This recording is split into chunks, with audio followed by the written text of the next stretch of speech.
What is going on, folks? Hope you are having a fantastic day. In this video, I thought we'd step out onto the balcony. It's a beautiful afternoon. And I wanted to answer a question that came through recently. And honestly, it's a really common question. And I just can't come up with enough content ideas. Right? Now, some of you are creating content on platforms like Facebook. Some of you are creating content on platforms like YouTube, TikTok, writing emails, right?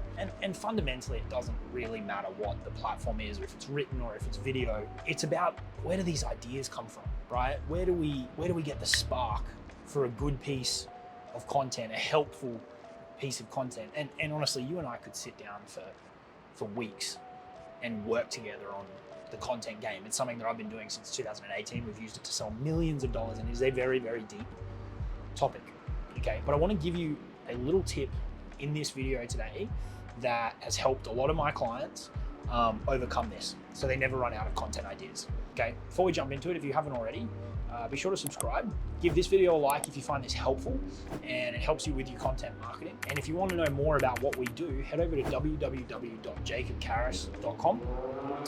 Someone being very noisy driving past. You can join my email newsletter. You can join our free private community, and you can see the masterminds that we run as well for affiliate marketers and for high ticket information marketers. A key part of what we teach in those masterminds is the content game. Okay, so this is really congruent, and you can check those out if you want to work with us more closely. All right, so with that all said, what is this little tip? Okay, what I want you to do is, most people when they try and come up with a content idea, they look externally, right? They might go and read someone else's content or watch someone else's YouTube video, or read a book, or go on someone else's Facebook profile, whatever. They go externally, and they're trying to come up with ideas based on the other stuff that's already out there in the market. I want you to flip that on its head, right? That's a good piece of advice in itself, but not the topic for today.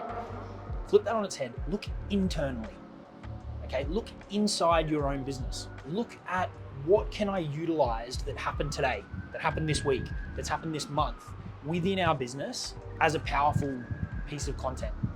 A conversation that you had with a team member, with a prospect, with a client, a result that you got for a client, right? A big breakthrough, a big win, a big loss, right? A change in direction, a new product that you're creating, right? A new experiment that you ran recently that achieved a certain result, a story, your story, one of your little stories, right? A client's backstory, where you're taking things, right? How something's changing in the market that you see, right? Things that you've achieved previously. Stop looking externally at what everybody else is doing and look internally at your own business. Look at the stuff that's happening day in and day out, the questions that people are asking, right? That's literally what I'm doing right now. The objections that are coming up in your sales conversations, the things that you're achieving, the things that your clients are achieving. Stop looking externally at what everybody else is talking about and start looking internally at the shit that is happening day in and day out in your own business, and use that as the catalyst. When you do this, a few things are going to happen. One, all of your content is being created from a place of experience, a place of recency in terms of your results, and you're not at risk of talking from theory, right? You're not at risk of talking from theory because you're only talking about stuff that's happening right now in your business. The other thing that's going to happen is, if you look internally in your business and there's not that much stuff happening for you to talk about, it's very quickly going to prompt you to go, shit, I need to get out there, I need to do more stuff, right? I need to push the boundaries a little bit more. I need to experiment a little bit more. I need to try new things.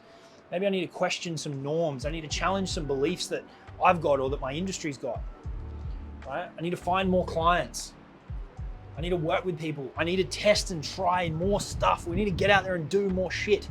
Because when you do more things and you get into more momentum and more motion, and you create cool things, it's naturally going to have a compounding effect. It's going to give you more things that you can talk about, which is going to create more content, which is going to be more magnetic for people, which is going to get you more clients, which is going to in turn get you more results and more testimonials, which gives you more stuff to talk about.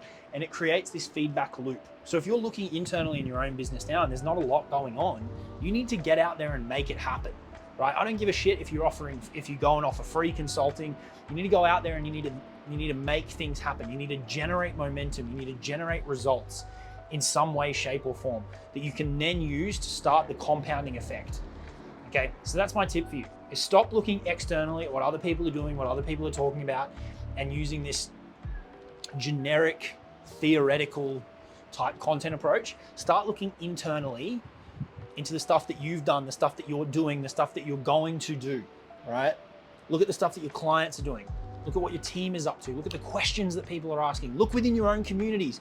Look at the responses that you're getting to emails. Look at the conversations that you're having on Facebook. Look at the comments on your content, right? Whether you agree with them or not. Look internally, not externally. And I think you'll find that there is a very, very deep source. And if there isn't, you need to get out there and you need to do more. And then that will start the flywheel effect. Okay, that's my little tip for you today. I appreciate you hanging out with me. Head over to jacobkarras.com. I'm gonna knock off. It's Monday, beautiful afternoon. I'm gonna go for a walk, get some dinner, and you have a fantastic, fantastic day. Talk to you soon. Cheers.